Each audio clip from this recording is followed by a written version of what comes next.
Presidente, eu trago hoje 2 requerimentos importantes.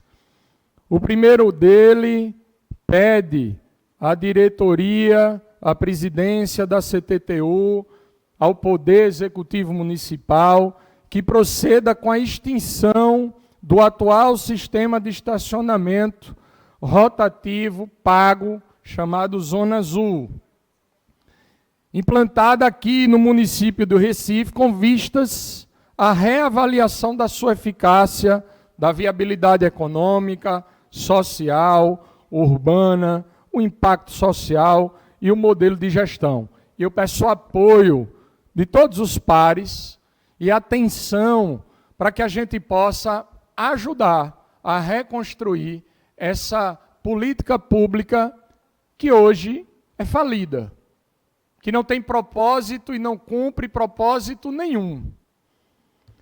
Os estacionamentos que deveriam ser gratuitos, por direito de uso coletivo, hoje são cobrados de cada recifense e não traz literalmente nenhum benefício. Vou trazer aqui argumentos importantes para que essa casa possa compreender, acolher e cobrar da prefeitura medidas que transformem essa realidade. Atualmente são arrecadados mais de 7 milhões de reais, isso a partir de dados que são defasados, porque a gente não tem acesso à informação com a transparência devida. A gente não sabe o que de fato é arrecadado ou nós não conseguimos colher essa informação de quanto a Prefeitura da cidade do Recife recolhe de taxa com o contribuinte pagando o Zona Azul. Não se tem transparência com o recurso, como eu falei. Quais são os benefícios que hoje o Zona Azul traz para a mobilidade urbana, para a vida do recifense? Esse é um ponto. Não existe nenhuma contrapartida. Nós temos o pior trânsito do país. Não existe nenhuma perspectiva de melhoria de mobilidade urbana. Não existe sequer segurança adequada nos locais onde as pessoas estacionam e pagam ao poder público, na teoria, para construir ali uma rotatividade, para ter uma segurança, para melhorar a mobilidade. Sistema de fiscalização é completamente falho. Todos os vereadores dessa casa recebem constantemente denúncias. Muitas dessas denúncias mostram que em vários locais não se tem uma sinalização adequada. Muitas dessas denúncias falam, por consequência inclusive dessa falta de sinalização, de multas indevidas. A gente ainda tem também muitos, mas muitos relatos de conflitos com os usuários, que se dá inclusive por causa de muitos flanelinhas ou de alguns flanelinhas, a gente não pode generalizar, inclusive vale abrir um parêntese, a gente vive aqui na capital do desemprego e o recifense tem que se virar da forma como dá, mas muitos flanelinhas que literalmente agride os usuários e os motoristas, e a gente recebe constantemente vídeos com essas confusões, com essas agressões, com os carros que são arranhados, que são depredados. É isso que acontece hoje. Falta a prestação de serviço adequado, relato de muitos casos de carros que são rebocados. Mas o pior, senhores, a empresa que recolhe o carro não tem a devida atenção e o cuidado com o veículo. O que é que acontece? O dano ao equipamento que o trabalhador, com muito suor, teve que comprar, porque não se tem o zelo, o cuidado necessário com a condução daquele determinado veículo. Mas não para por aí, não. Se esse veículo é rebocado na sexta-feira, no sábado, no domingo ou nos feriados, o pátio do reboque não funciona. Então o proprietário simplesmente não pode retirar o seu veículo, porque essa prestadora de serviço não funciona.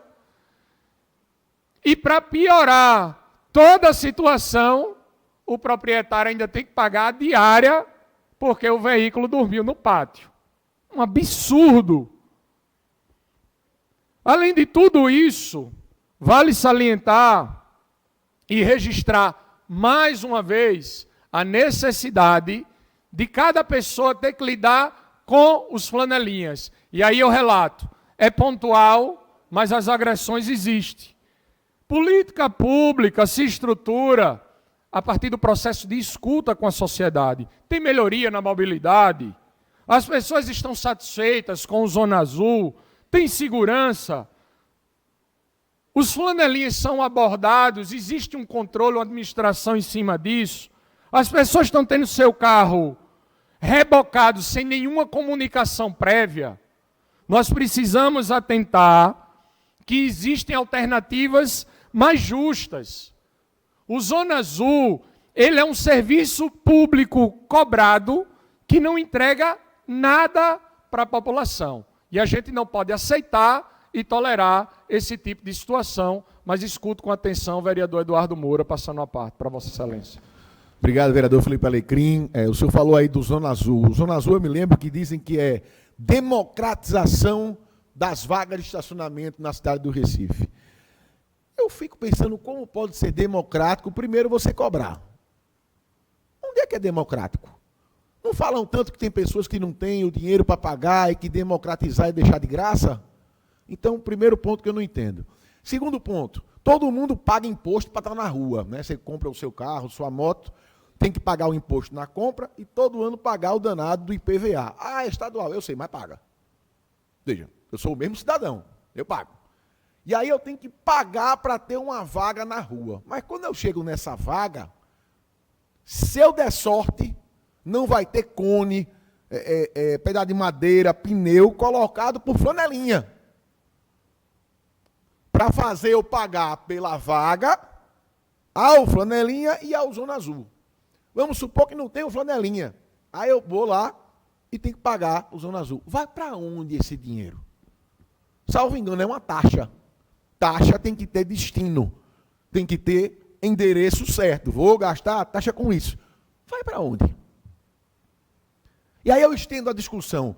As multas que são aplicadas no Recife vão para onde? Porque, veja, não, essa multa aqui, essa taxa do Zona Azul aqui, a gente vai usar para tapar o buraco do Recife. Para ser o Manuel, presidente, lembrei, agora eu vi o nome, para ser o Manuel, vendedor de água, não morrer, feito morreu num buraco hoje. Mas a taxa não é usada para isso. E a gente vai tentar descobrir onde é que a taxa é usada. Quanto foi arrecadado de Zona Azul no mês passado? Alguém sabe? Eu não sei. Quanto foi arrecadado de Zona Azul no ano passado? Ninguém sabe também. Ninguém sabe. Quer democratizar espaço para carro, vaga para carro? Fala o seguinte, pega lá um empresário, dá incentivo para ele pegar aquele prédio dele, transformar no estacionamento, aquele terreno. Aí você está democratizando. Aí você está criando vagas no Recife.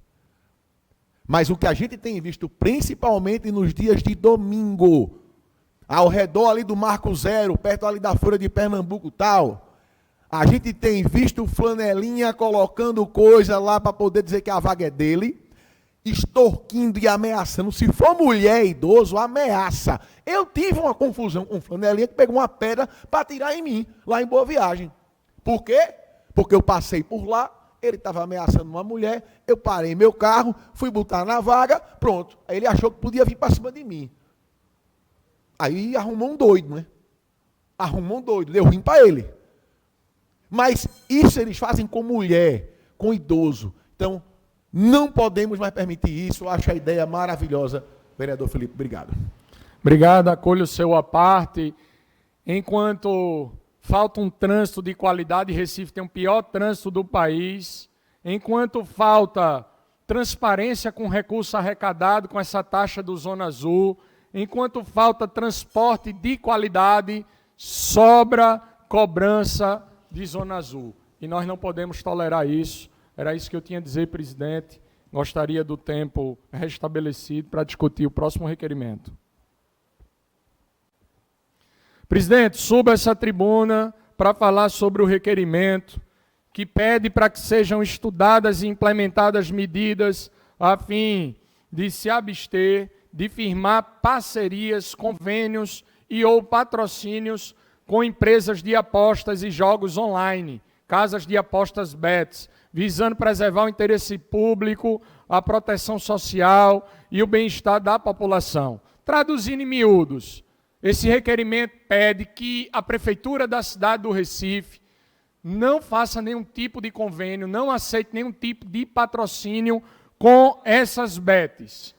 O poder público deve prover saúde, educação e não estimular o vício em jogos. Nós precisamos combater essa realidade que hoje toma conta não é só da cidade do Recife, é do nosso país. Eu diria, sem medo de errar, presidente, que nós estamos diante do grande mal desse século, de um grande problema que tem destruído a vida de muitas pessoas e de muitas famílias.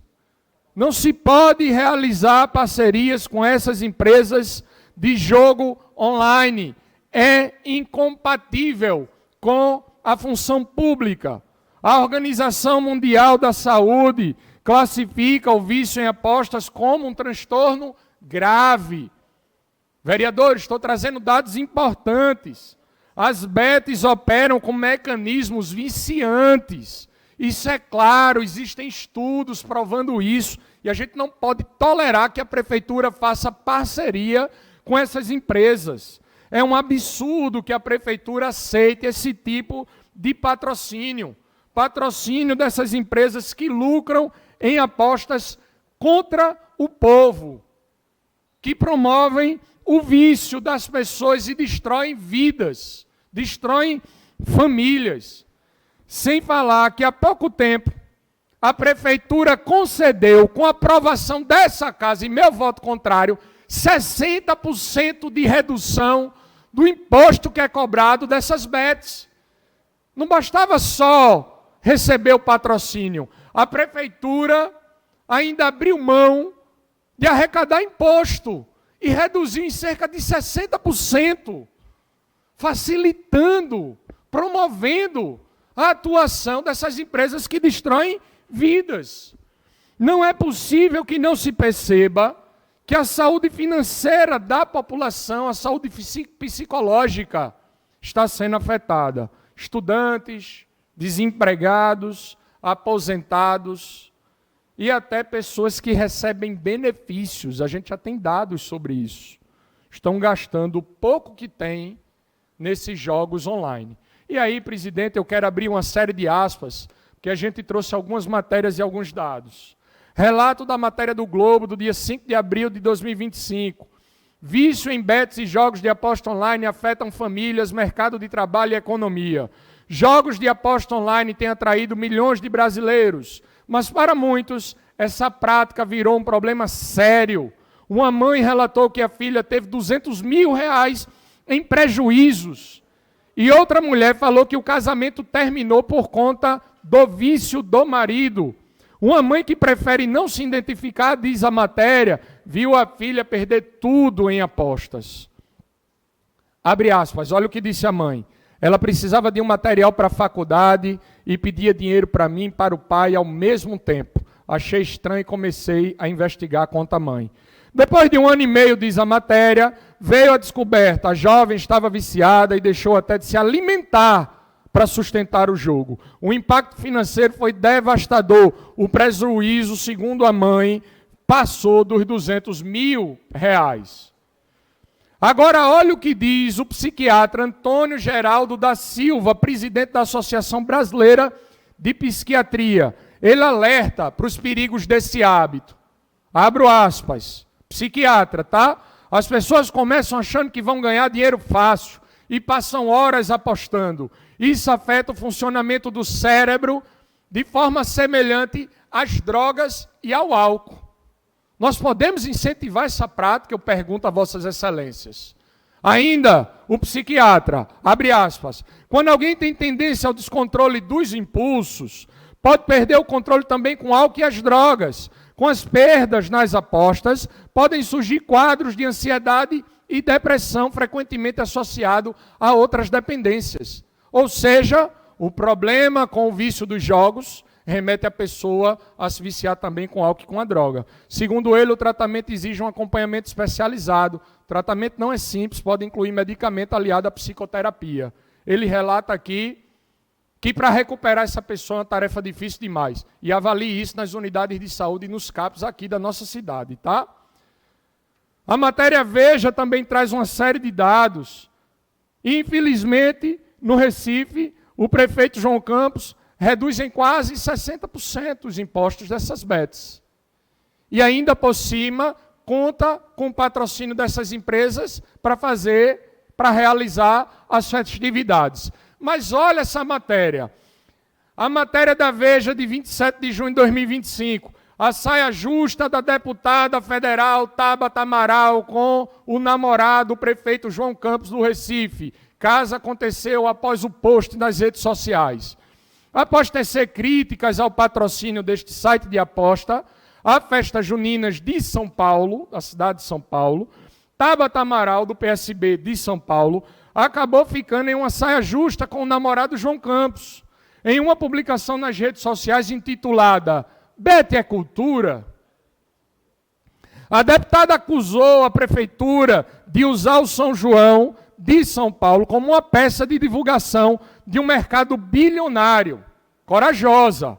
Ela diz ainda, a marca distribuiu brindes, copos, chapéus, usou um espaço público para fazer cadastro de visitantes e coletar dados pessoais. Sabe para quê? Para as pessoas apostarem mais. Vamos lá. Ganhou os holofotes e o Instagram da festa, diz ela, onde um post sugere aposte na cultura. Olha para isso.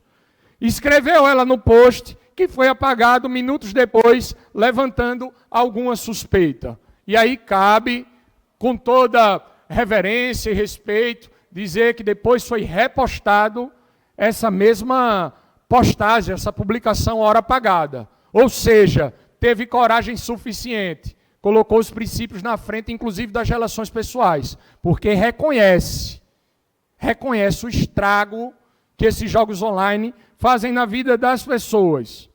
A matéria ainda diz, acontece que João Campos é prefeito do Recife, município que teve suas festas, diz a Veja, patrocinada por empresas de bets. Além do São João da capital pernambucana, um site de apostas patrocina o carnaval, um dos maiores do país. O prefeito até conseguiu a aprovação dessa Câmara, e aí com perdão, pedindo licença a todos os pares. Essa Câmara não deveria ter aprovado esse projeto. A aprovação da Câmara Municipal de Aposta que reduziu a alíquota dos impostos sobre os serviços de ISS pago pelas bets na cidade em quase 60%. A deputada Tabata Amaral, por sua vez, destacou na publicação um projeto de lei apresentado por ela na Câmara dos Deputados, visando limitar a publicidade dessas empresas de apostas.